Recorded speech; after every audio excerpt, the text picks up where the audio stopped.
BTech first ఇయర్‌లో join అవుతున్న వాళ్ళు 2025లో ఎవరైతే జాయిన్ అవుతున్నారో వాళ్ళ కోసమే. మీరు ఇంకా నేను కాలేజీలో టాప్ అవుతాను. థియరీ ఎగ్జామ్స్‌లో సెమ్‌కి ఫస్ట్ గ్రేడ్ తెచ్చుకుంటాను. 10/10 సీజీపీఏ తెచ్చుకుంటాను. 10కి 9.5 సీజీపీఏ తెచ్చుకుంటాను. సో, నేను అందరికన్నా టాప్‌లో ఉండొచ్చు అని నువ్వు అనుకుంటున్నావు గానీ, బట్ ఒక్కటి నేను క్లియర్‌గా చెప్తున్నాను. 2 ఇయర్స్ ఆఫ్ ఎక్స్‌పీరియన్స్‌తోని చెప్తున్నాను. అసలు థియరీ అనేది అసలు మనకి అవసరమే రాదు. ఓపెన్‌గా చెప్తున్నాను. థియరీ అనేది అవసరమే రాదు. అండ్ అది సెమిస్టర్ వరకే మనకి అవసరం ఉంటుంది అంతే. అండ్ దేని మీద ఫోకస్ చేయాలి? అసలు ఈ ఏఐ జనరేషన్‌లో మనము దేంట్లో పర్ఫెక్ట్‌గా ఉండాలి? అసలు ఏమేమి నేర్చుకోవాలి? క్లియర్‌గా చెప్పబోతున్నాను. కొంచెం పేషెన్స్‌తోని ఈ వీడియో ఎండ్ వరకు చూస్తే నీకే టైమ్ సేవ్ అవుతుంది. ఎందుకంటే ఒక 1 ఇయర్ వేస్ట్ చేసే బదులు ఒక 5-6 మినిట్స్ ఈ వీడియో మీద స్పెండ్ చేస్తే నేను చేసిన మిస్టేక్స్ అండ్ అందులో నుంచి నేను నేర్చుకున్న ఒక 4 కమ్యూనికేషన్ లెసన్స్ అది ఏదైనా గానియండి. ఒక 4 స్కిల్స్ మీరు నేర్చుకోకపోతే మీరు కాలేజీలో ఎంత టాప్ వచ్చినా వేస్టే. నేను ఓపెన్‌గా చెప్తున్నాను. మీరు కాలేజీలో ఎంత టాప్ వచ్చినా వేస్టే. అది మీకు 10/10 వచ్చినా గానీ 10/10కి 9.5 వచ్చినా 9.8 అసలు సీజీపీఏ మ్యాటరే కాదు. ఓపెన్‌గా చెప్తున్నాను. మెయింటైన్ చేయాలి. సీజీపీఏ గురించి నేను సెపరేట్ వీడియో చేస్తాను. ఒక 4 స్కిల్స్ ఏంటివో నేను చెప్తాను. First communication skills. మీరు మీ క్లాస్‌లో టాప్ రాకపోయినా పర్లేదు. మీకు కమ్యూనికేషన్ స్కిల్స్ లేనిది అసలు సెట్టే అవ్వదు. అండ్ ఇంకోటి ఏంటి అనంటే కమ్యూనికేషన్ స్కిల్స్ అసలు ఎక్కడ యూజ్ అవుతావు బ్రో అనంటే, నువ్వు బిజినెస్ పెడితే బిజినెస్‌లో కావాలి. ఇంటర్వ్యూకి వెళ్తే ఇంటర్వ్యూలో కావాలి. నువ్వు ఏదైనా ఎక్స్‌ప్లెయిన్ చేయాలంటే అందులో ఉండాలి. ప్రతి ఒక్క దానికి నువ్వు కమ్యూనికేట్ అయితేనే నీకు వర్క్ అవుతుంది. అది నువ్వు ఇంకా నేను 2020లో ఉన్నాను. జస్ట్ జాబ్ వస్తే చాలు. జస్ట్ కంప్యూటర్ మీద క్లిక్ చేస్తూ బ్రతికేయొచ్చు అనే ఊహలో ఉంటే మాత్రం ఇప్పుడే బయటకొచ్చేసేయ్. నేను ఇంతగా ఎక్స్‌పీరియన్స్ చేసి చెప్తున్నాను అనంటే, మీ టైం ఫస్ట్ ఇయర్‌లోనే వేస్ట్ అయితే మాత్రం ఒక ఫౌండేషన్ అనేది కూలిపోతుంది. ఫస్టే చెప్తున్నాను. కమ్యూనికేషన్ స్కిల్స్ ఉంటే నువ్వు ఎక్కడ పోయినా లీడ్ చేయొచ్చు. ఎక్కడ పోయినా లీడర్‌గానే ఉండొచ్చు. సెకండ్ వచ్చేసి బేసిక్స్ ఆఫ్ కోడింగ్. అసలు ఏఐ జనరేషన్ అంటున్నావు. మరి బేసిక్స్ ఆఫ్ కోడింగ్ ఎందుకు బ్రో? ఏఐని అడిగితే అయిపోతుంది కదా అనంటే, యెస్, ఇది కూడా జరగబోతుంది. 2027, 28 వరకు గ్యారంటీ ఇస్తున్నాను. ఇది కూడా జరగబోతుంది. మీకు కోడింగ్ అనేది మనం నేర్చుకోవాల్సిన అవసరం ఉండదు. బట్ నేర్చుకోవాలి. ఎందుకంటే ప్రెజెంట్ ఉన్న జనరేషన్‌కి మనకి 50-60% వరకి మాత్రమే చాట్‌జీపీటీ అనేది క్లియర్ కోడ్ అనేది ఇవ్వగలదు. ఓకే. ప్రతి ఒక్కటి బిల్డ్ చేస్తుంది. బట్ ఒక చిన్న ఎర్రర్ వచ్చినా మనకి బేసిక్ సింటాక్స్ గాని, మనకి అవి ఒక ఐడియా లేకపోతే మాత్రం మనము చిన్న చిన్న ఎర్రర్సే గాని మనకి చాలా పెద్దగా అనిపిస్తాయి. సో, వీటి కోసమైనా మనం బేసిక్స్ ఆఫ్ అది సీఏ గాని, పైథాన్ గాని, జావా గాని నీకు ఎందులో ఇంట్రెస్ట్ ఉందనేది నేను ఏ లాంగ్వేజెస్ స్టార్ట్ చేయాలి అదనేది నేను వేరే వీడియోలో సెపరేట్ చేస్తాను. ఎందుకంటే లాగ్ అయిపోతుంది కాబట్టి. అండ్ నెక్స్ట్ వచ్చేసి అది నీకు సి మీద ఇంట్రెస్ట్ ఉందా? పైథాన్ మీద ఇంట్రెస్ట్ ఉందా?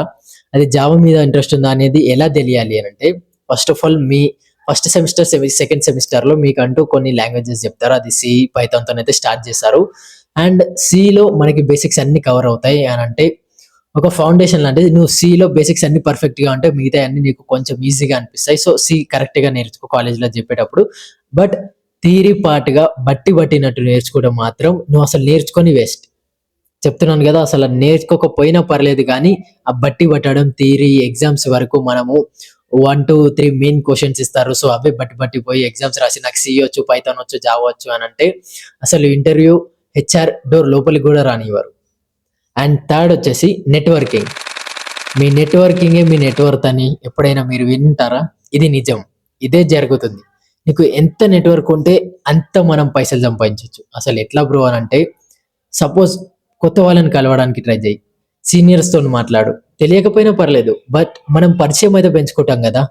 మన సరౌండింగ్స్ అయితే పెరుగుతాయి. అది ఎవరితోని పెంచుకోవాలి ఆ సరౌండింగ్స్ అనేది, నీకు ఎవరైతే నీ సిట్యుయేషన్‌కి అవసరం వస్తారో, ఐ మీన్ నీకు సెట్ అవుతారో, నీ వైబ్‌కి సెట్ అవుతారో వాళ్ళతో మాత్రమే నువ్వు కమ్యూనికేట్ కాడానికి ట్రై జెయి. వాళ్ళతో మాత్రమే నెట్వర్క్ బిల్డ్ చేసుకోవడానికి చూసుకో. ఎందుకంటే వాళ్ళు మనకి ఎక్కడ అవసరం వస్తారో తెలీదు. బట్ అవసరం వస్తారు. ప్రతి ఒక్కరు అవసరం వస్తారు. కాంటాక్ట్సే గాని, అది ఇన్‌స్టాగ్రామ్‌లోనే గాని, అది మీ కాలేజ్ సీనియర్సే గాని, బయట కాలేజెస్‌లో సీనియర్సే గాని, అది నువ్వు బస్సులో వస్తుంటే, పోతుంటే చాలా మంది కలుస్తారు. మంచి నెట్వర్క్ బిల్డ్ చేసుకో. ఫ్యూచర్ మొత్తం దాని మీదనే ఉంటుంది. ఎందుకంటే వాళ్ళకి తెలిసినవి నీకు తెలీదు. నీకు తెలిసినవి వాళ్ళకి తెలీదు. వాళ్ళ ఐడియాస్ నీకు రావు. నీ ఐడియాస్ వాళ్ళకి రావు. సో, ఒక్కసారి కాంబో అయితే మాత్రం వేరే లెవెల్ సృష్టించొచ్చు. మంచి మంచి కంపెనీసే బిల్డ్ చేశారు.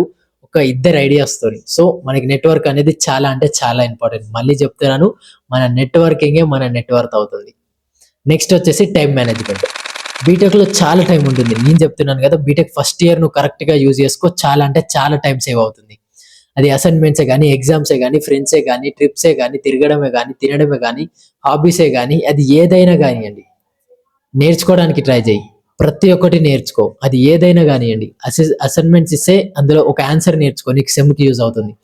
ఎగ్జామ్స్ ఉంటే ఒక మంచి కోడింగ్ లాంగ్వేజ్, సపోజ్ ఇప్పుడు సి ఉంటే అందులో మనం ఎలా సింటాక్స్ నేర్చుకుంటే మనకి వేరే లాంగ్వేజెస్కి యూజ్ అవుతుంది, బేసిక్స్ అనేవి అలా నేర్చుకో. ప్రతి ఒక్కటి మనకి అవసరం రావాలి, అలా అయితేనే నేర్చుకోవాలి.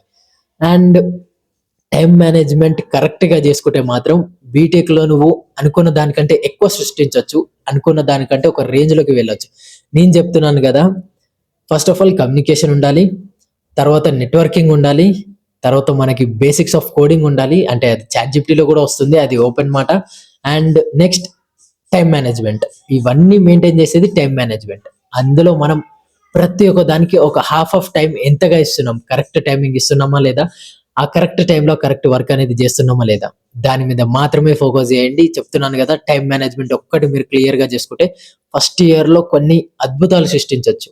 నేను మోటివేషన్ ఇవ్వడం కాదు ఇది, నేను చేసిన మిస్టేక్స్, నేను చేసిన టైం వేస్ట్ అనేవి మీకు చెప్తే ఇప్పటి నుంచే మీరు ఒక టైం టేబులే కానీ, ఒక పాత్ అనేది ఫాలో అవుతారని చెప్పేసి నేను ఇట్లా వీడియోస్ అయితే చేస్తున్నాను.